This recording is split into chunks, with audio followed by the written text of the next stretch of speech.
Welcome to the Big Fellas Podcast, where we chop it up about all things past, present, and future about the game of basketball. Where facts, stats, and context reign supreme. That is blasphemous. Sometimes it gets crazy, but we always keep it real. Get ready to learn from players, coaches, and fans from all levels of the game and see the court in a brand new way. And now, fresh off the sidelines, here's your host, John Hartofilis. What it do, fellas, and welcome to the Big Fellas Basketball Podcast. I'm your host, JH, coming to you from New York City, the mecca of basketball. Today, I'm joined by Chris McSwain, the CEO of Top Flight Elite Basketball, the head coach of the girls varsity basketball team at Valley Christian High School, and the host of the Beyond the Buckets podcast. We've got a good one in store for you today, fellas. Episode number 20, Chris McSwain, Beyond the Buckets. Hey, Chris, what's going on? Hey, John. Thank you for having me on the show, man. I'm excited. I'm excited to have you on. We're going to have a really great talk, and I'm looking forward to it. So just to start off for our listeners, can you kind of just walk us through how you got introduced to the game of basketball? Yeah, man, I was just like a lot of people at a young age, you get used to, playing in youth sports. So for me growing up, I played three sports: football, basketball, and baseball. And then once my college career was over, I kind of leaned towards the basketball aspect of things and coaching and things like that. So, I was a young kid just playing three sports, and basketball was kind of always my favorite, even though baseball I was the best at. I was really good at baseball. I probably should have continued to play that. And then I actually played college football, and then basketball was always my first love. So, I found my way back to it. No, it's great. And I mean, obviously a lot of us just kind of stray away and eventually find our way back to it. Did you go right into basketball after graduating college? Did you try some other stuff? Like what did you end up doing?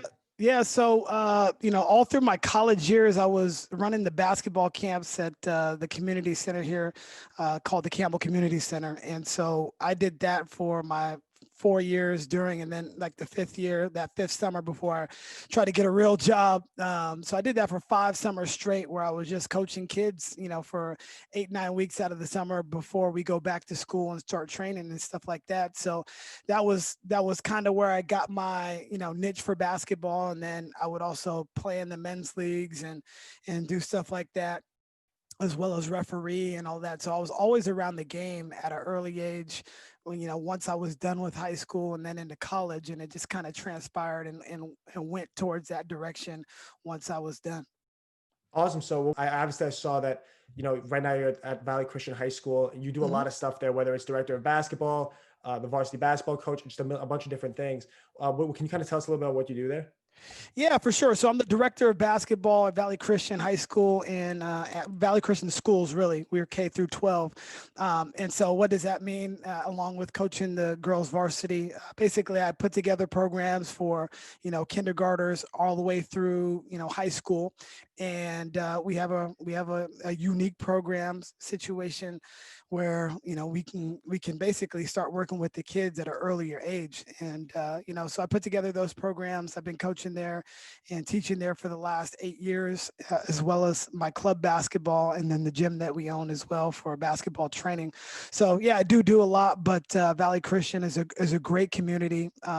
We have really great athletics, football, basketball, baseball, you name it, softball. We're really good, nationally recognized, throughout the country with the programs that we offer. That's great. And then obviously the way we got introduced is through your podcast, Beyond the Buckets. It's just something a lot of people, including obviously myself, have been doing during this quarantine. Can you kind of just tell us how you got started with that? Yeah, I think it all started back when Kobe passed away. It started to get me to think about what sort of legacy do you want to leave, here on this earth if you didn't have any days left. And, Kobe was on this path to, creating a whole new lane for girls and women's basketball because his daughter was so invested in it. And so he was so passionate about that. And you were just starting to see new layers to Kobe because we only saw this one layer for so many years where it was be the best basketball player you possibly can be and strive to be the best and outwork everybody and do all these things. Well, now he started doing things where it was giving back and sharing the game. And there were so many people that I knew that could probably benefit from maybe some information that I might have, or more importantly, people that are in my circle that are so talented and influential. That's the reason why I started Beyond the Buckets. I feel like as coaches, we always want to keep our best stuff. So, whether that be a play or whether that be our system or whatever the case may be, so many of us want to keep a hold of everything. But when Kobe passed away, it was like, well, what are we holding on to it for? Because at some point we're all going to be gone, and we want to leave something with somebody to hopefully make the world a better place. And I think that was the path that Kobe was on. Unfortunately, his untimely death. But if you think about it this way, if COVID happened 8 weeks earlier, Kobe would still be alive because he wouldn't be traveling to a basketball tournament, which was his facility. In Southern California. And a year before that, I was at that facility with my team, and our kids were playing and taking pictures with, at the Mamba Center, the Mamba Sports Complex. And that was kind of the thing that kind of changed my feeling on sharing. And I knew so many people in this industry, and a long answer to get to your question, but I just wanted to share more and put some things out there because I just think it's so beneficial. And I listened to a bunch of podcasts, and they're so influential in my life. And I wanted to do something to give back to the game. Plus, I'm type A, and I need to do something. So when COVID hit, I couldn't just be sitting around with the kids and my wife, like, even though that was great, but I had to do something extra to kind of solidify my time. Well, that's awesome, and definitely rest in peace, Kobe. I mean, it's so disheartening to think of how much more he could have done. It felt as if he was going to do more in retirement than he did while he was playing, which is crazy to think about, being that he had such a fantastic 20-year career. But just whether it's the Oscar, whether it's the books he was writing, whether it's all the short films he was doing, or just him coaching and just going to the women's game now, I felt like he was going to do so much more after basketball, which is why it's obviously, of course, so upsetting. Exactly. Yeah. But then on top of just for our listeners to know, what could they expect to hear on Beyond the Buckets? Yeah, so Beyond the Buckets is a podcast about basketball, but not about basketball at the same time, because there's so many areas in my life that I have off of the court, whether that be a husband or a father or an entrepreneur. I run 2 different businesses that are outside of, coaching basketball. And so we bring on business people. We've had the president of Pebble Beach or different CEOs that come on. We'll have, high level coaches from the collegiate or high school ranks, or just regular people, that have done something really significant, that have a great story that can inspire others. And so, there are shows where we do talk mostly about basketball, but it's more of the stories that go around it, because basketball is only a small part of each one of our lives. It is not just the end all be all. And there are so many coaches that do take basketball so seriously, and the wins and the losses and all that. But at the end of the day, man, it's really about the relationships that you cultivate because of the game.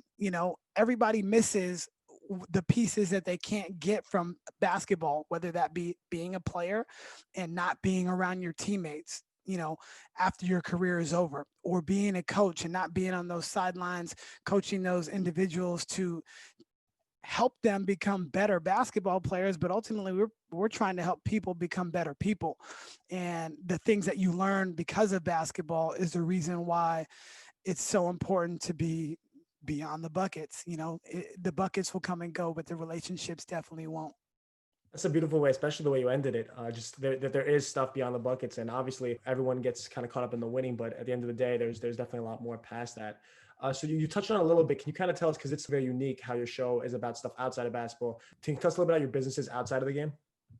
Yeah, so I run 2 different businesses. One would be a sports academy. So originally, and we've changed and pivoted. Originally, we were basketball, football, baseball, soccer, we try to do it all, but as I've learned, you need to aim straight at what you're good at. And so what I was good at was, coaching basketball, but most importantly about bringing people together. So, we had club basketball and baseball. We got rid of the baseball maybe about a year ago. It just became too much. And we have 40 teams in our club basketball program. So that's a lot of people. And we have, not only in the Bay Area, but we also have it outside of the area in Sacramento, which is about 2 hours north of the Bay Area where I'm at. So, we started that back in 2010. I say we because it was me and all my buddies that were in the area that either grew up together or were coaching, and we were all young coaches at that time.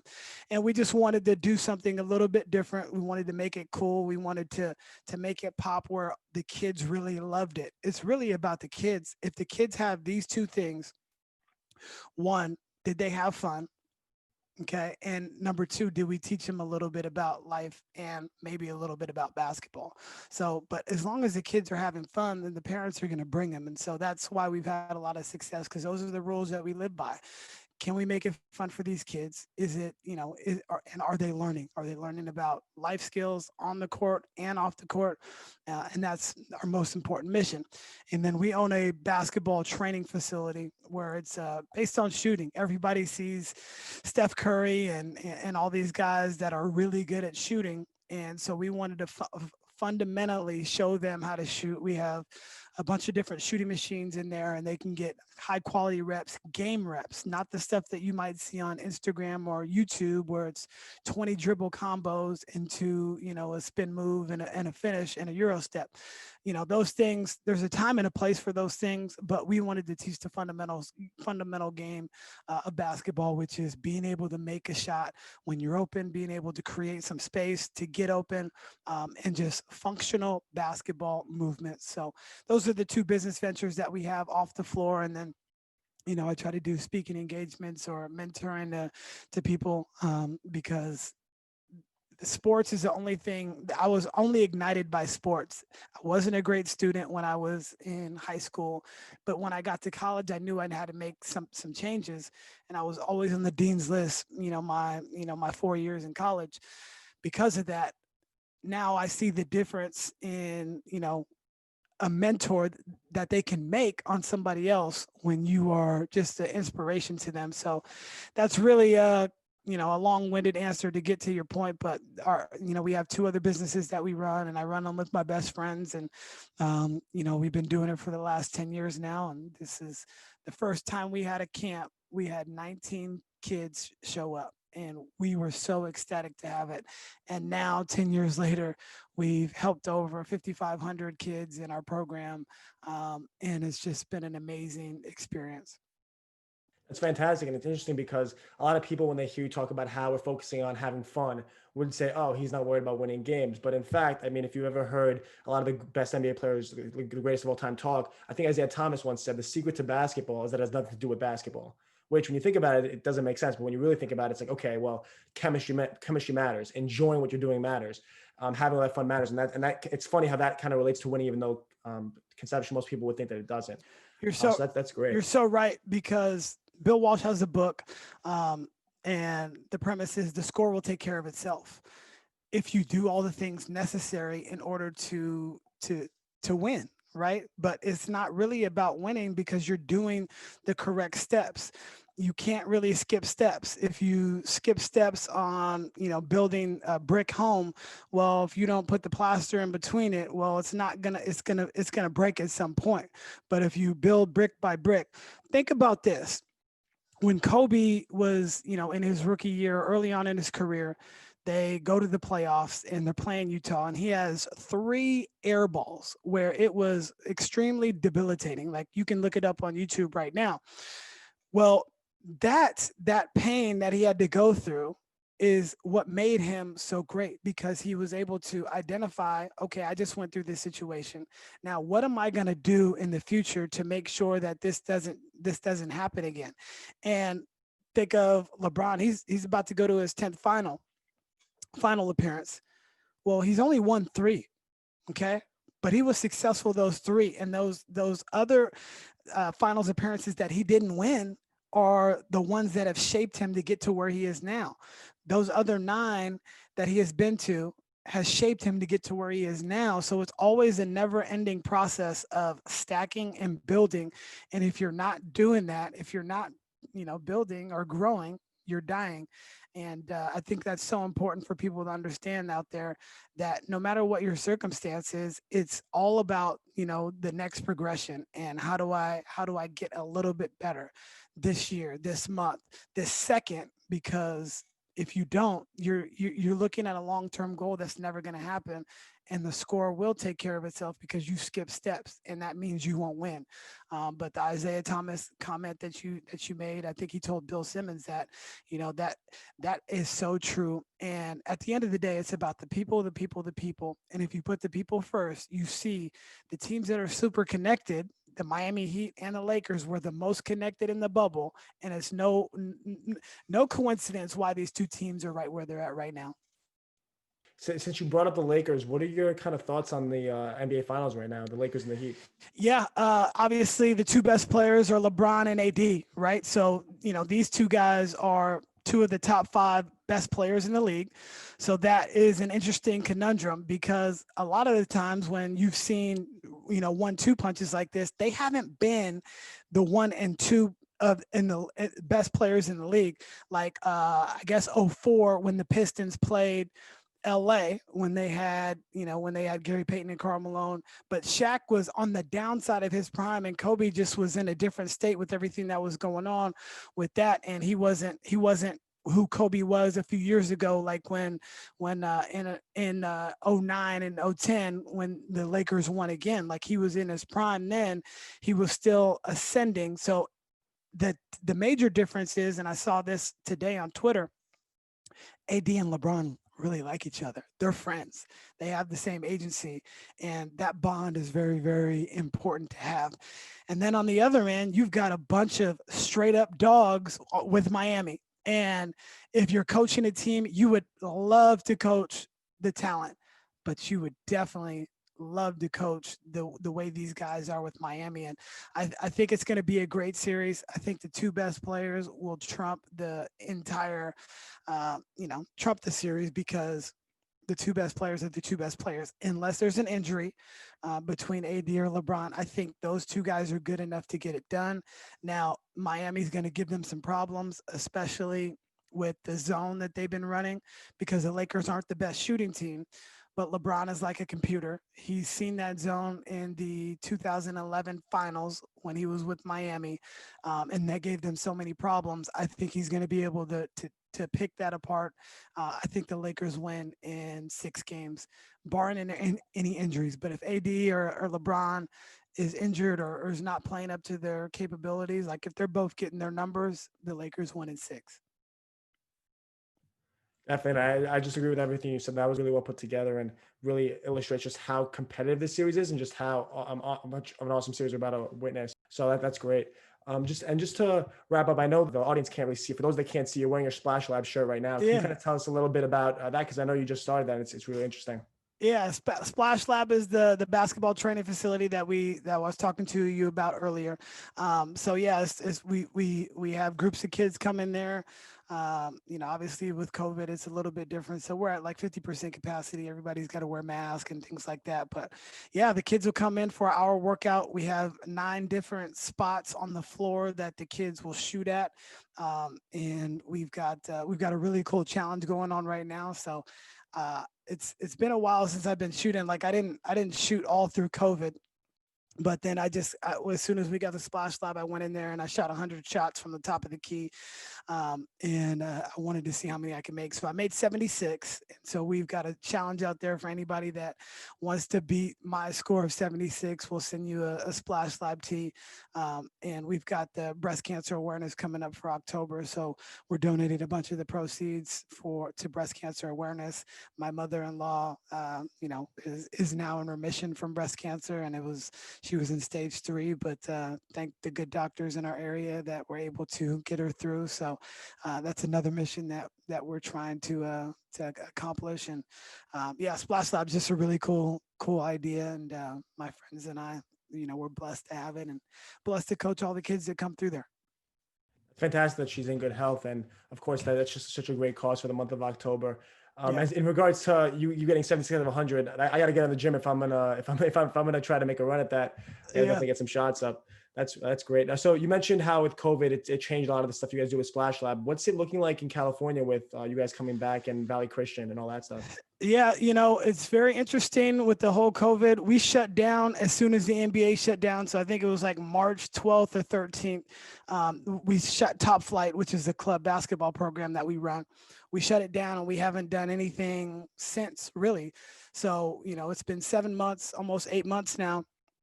And that is a huge part. We didn't have any camps. We didn't have anything going on. And that's a huge part of our revenue stream. But we knew that the commercial real estate was going to be changing in our area. And so we threw some feelers out there about this. And that's why we did the Splash Lab, because you can't really play 1-on-1 or 2-on-2 or 3-on-3 or 5-on-5. But in California, you can have limited groups that stay in the same cohort. So if we go on a Monday and Wednesday, we have to stay with that group right now. The rules will probably be changing. And so that's how we've been able to do Splash Lab. And a lot of our kids have been able to still get out, see other kids in a safe environment. And then, we have to do there's, so many different things that we have to do, like temperature checks and sanitize the basketballs and no shared equipment and all of that. But that made us pivot into this training thing, which has allowed us to basically diversify. So whenever we're able to get back into the gym for Top Flight, our club program, now we've got this secondary thing too. But it just goes to show you, like, regardless of whatever the situation is, you've got to make the best of your opportunities. And we can sit there and mope like, oh man, the whole season's canceled and things like that. Well, we immediately pivoted and changed our whole outlook. People that never ordered on Amazon had to start ordering on Amazon, or different couriers that can give them the necessities that they need on a day-to-day basis. So in California, it's a little bit different. We're actually going back to school a little bit in a hybrid model. We're a private school, so we have more things in place to be able to do that. So every student is coming back in, well, on a 50% basis in a couple weeks. There's this app that everybody has to have. It's the contactless app. They answer the 5 or 6 questions that need to be answered. They get their temperature scanned by the app, and they can go in. All the kids are going to wear a mask. There's, plexiglass in place from the students and the teachers. New ventilation systems that have gone on in the school. And if you're in a public school in our area, it's very difficult for those resources to be readily available. But for a lot of the private schools, they're able to do that. And then the other kids are going to be at school. Well, while the other kids are at school, so 50% capacity, the other group will be at home. And then we got these big old Zoom boards where the kids can now see and the teachers can see the classroom. So it makes them feel like they're in the classroom. So it's good for these kids to have that opportunity. I mean, it's been 7 months, almost 8 months from them not being in school and seeing their friends and doing those things. So today was actually the first day we seen like 25% of the group. They're doing all the testing right now to see how it all works out. But I'm excited. We're going to do it in a safe manner. Obviously, everybody's health and well-being is of the utmost importance. And if you can do it in a safe way, I think the kids really need it. This time is super difficult. And I teach lifetime fitness and health to freshman boys, and just not being able to interact with them on a Zoom is just really hard on them. And to their credit, they've been amazing. And I just want to try to hopefully be as positive as I can with them. Of course, and a lot of everything you're saying with how the school's trying to go about putting them in that safe environment is a lot of the same things we're doing at Xavier. I got to go for the first time last week, and I was shocked as to just how revamped the whole school looks, with whether it's plexiglass and all that stuff. So it's all really cool, and hopefully we're able to get back to basketball soon. Safety is of the most importance, but you're right, the kids do need it. It's very important for them, and hopefully we can get back to that sooner rather than later. Just before we wrap up, can you kind of tell listeners how they can follow you, both your podcast and everything else you're going to be up to? For sure. Yeah. On Instagram and Twitter, it's Chris__McSwain, MCSWAIN. And you can find me on LinkedIn, Twitter, Instagram. I'm happy to share anything that I have. If you want to follow the Beyond the Buckets podcast, we have a really great guest. I mean, we're going to have you on here pretty soon, so I'm excited about that. But yeah, Instagram and Twitter, Chris__McSwain, and LinkedIn, just Chris McSwain.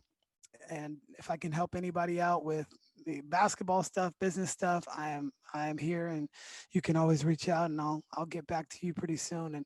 And I just want to say kudos to you, man, for, doing this. You told me that you're going to be an NBA GM one day, and I firmly believe that that's going to be a reality. You being 20 years old, running a podcast and setting up these networks for yourself are going to be so impactful for your life. And in turn, I know you're going to help so many people, try to achieve their own dreams and all that, man. Like, you are a class act, and I'm just really honored to have you interview me and be on your show. And I can't wait to have you on mine. Thank you so much. I really appreciate it. And obviously, I can't wait to come on your show. And this whole thing's been, it's happened so fast, and it's been so much fun. Just whether it's networking with you, we met each other, 2-3 days ago, maybe 4 tops. It's really great. And just everything that's been able to come out of both this podcast and just this basketball journey is really just, words don't do it justice. So yeah, Chris, thanks so much for coming on, and hopefully we'll talk again soon. It was my pleasure. Thanks for listening to the Big Fellas Podcast. Check us out on all major social media platforms at Big Fellas Pod to join the chop up. You can also listen to us on every podcast platform on the planet. Stay tuned for the next episode, Big Fellas.